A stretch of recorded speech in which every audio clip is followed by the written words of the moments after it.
I'm really, really excited to be here today because I'm about to show you some stuff that's just ready to come out of the lab, literally. And I'm really glad that you guys are going to be amongst the first to be able to see it in person because I really, really think this is going to really change the way we interact with machines from this point on. Now, this is a rear projected drafting table. It's about 36 inches wide, and it's equipped with a multi-touch sensor. Now, normal touch sensors that you see, like on your kiosk or interactive whiteboards, can only register kind of one point of contact at a time. This thing allows you to have multiple points at the same time. I can use both my hands. I can use chording options. I can just go right up to and use all 10 fingers if I wanted to. Go like that. Now, multi-touch sensing isn't completely new. I mean, people like Bill Buxton have been playing around with it in the 80s. However, the approach I developed here is actually high resolution, low cost, and probably most importantly, very scalable. So the technology, isn't the most exciting thing here right now, other than probably its newfound accessibility. What's really interesting here is kind of what you can do with it, and the kind of interfaces you can build on top of it. So let's see.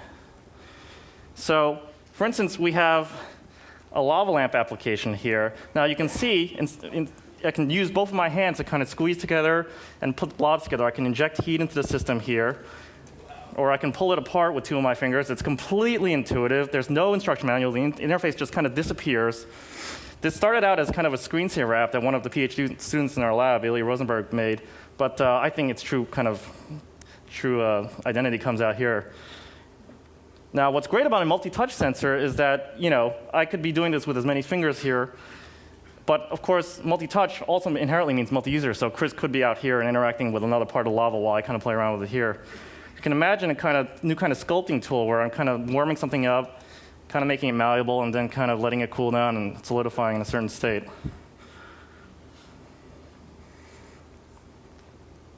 Google should have something like this in their lobby.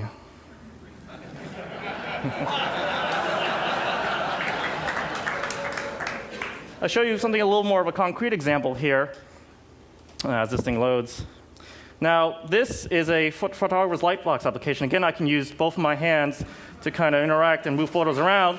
But what's even cooler is that if I have two fingers, I can actually grab a photo and then stretch it out like that really easily. I can pan, zoom, and rotate it effortlessly. I can do that grossly with both of my hands, or if I can do it just with two fingers on each of my hands together. If I grab the canvas, I can kind of do the same thing. Stretch it out. I could do it simultaneously where I'm holding this down and gripping on another one, stretching this out like this.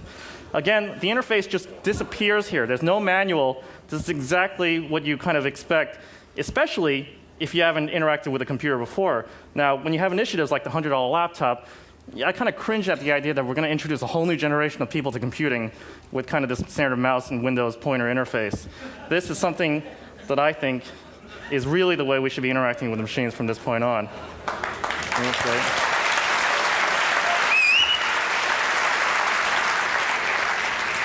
Now, of course, I can bring up a keyboard.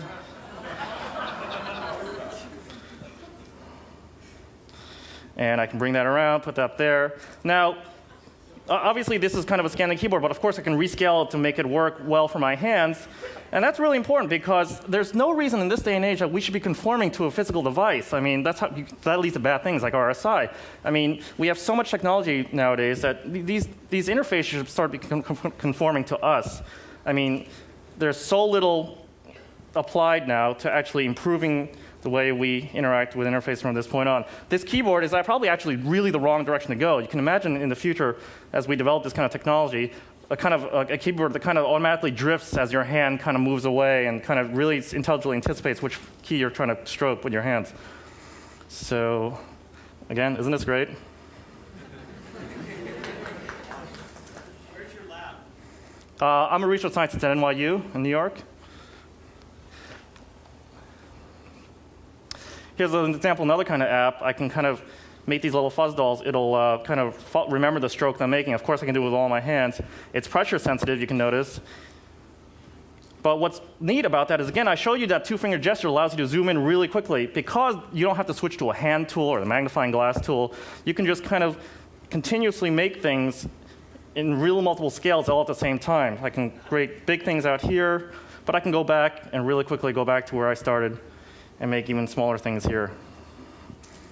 Now, this is going to be really important as we start getting to things like data visualization. For instance, I think we all really enjoyed Hans Rosling's talk, and he really emphasized the fact that I've been thinking about for a long time too. We have all this great data, but for some reason it's just sitting there. We're not really accessing it. And one of the reasons why I think it is is because of things like graphics. And will be helped by things like graphics and visualization and influence tools. But I also think a big part of it is going to be starting to be able to have better interfaces to be able to drill down into this kind of data while still thinking about the big picture here. Let me show you another app here. This is something called Whirlwind. It's done by NASA. Now, it's we've all seen Google Earth. This is kind of an open source version of that. There are plugins to be able to load in different data sets that NASA's collected over the years. But as you can see, I can use the same two-finger gestures to kind of go down and go in really seamlessly. There's no interface again. It really allows anybody to kind of go in and just does what you kind of expect, you know. Again, there's just no interface here. The interface just kind of disappears. I can switch to different data views. That's what's neat about this app here. There you go. NASA's really cool. They have these hyperspectral images that are kind of false colored, so it's really good for determining vegetative views. Now let's go back to this. Whoops. Now the great thing about mapping applications, it's not really kind of 2D, it's kind of 3D. So again, with a multi-point interface, you can kind of do a gesture like this. So you can kind of be able to tilt around like that, you know. It's not just simply relegated to the kind of 2D panning and motion. Now, this gesture that we develop, again, is just kind of putting two fingers down, it's kind of defining an axis of tilt, and I kind of tilt up and down that way. That's just something we just came up with on the spot. You know, it's probably not the right thing to do, but there's such interesting things you can do with this kind of interface. And it's just so much fun playing around with, too. And OK, so the last thing I want to show you is, you know, I'm sure we can all think of a lot of entertainment apps that you can kind of do with this thing. I'm a little more interested in the kind of creative applications we can do with this. Now, here's a simple application here. I can kind of draw out a curve. And when I close it, it becomes a character. But the neat thing about this is I can add control points. And then what I can do is kind of manipulate them with both of my fingers at the same time. And you notice what it does. It's kind of a puppeteering thing where I can use as many fingers as I have to kind of draw and make.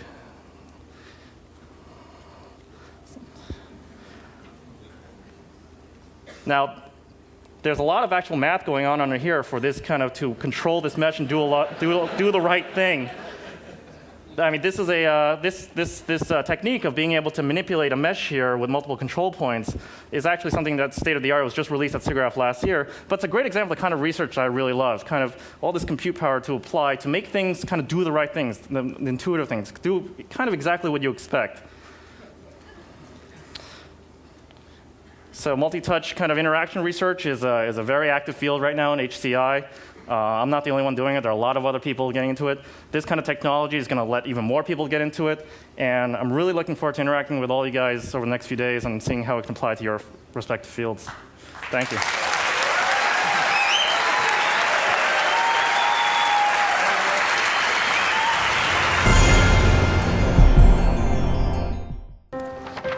What if great ideas weren't cherished? What if they carried no importance or held no value?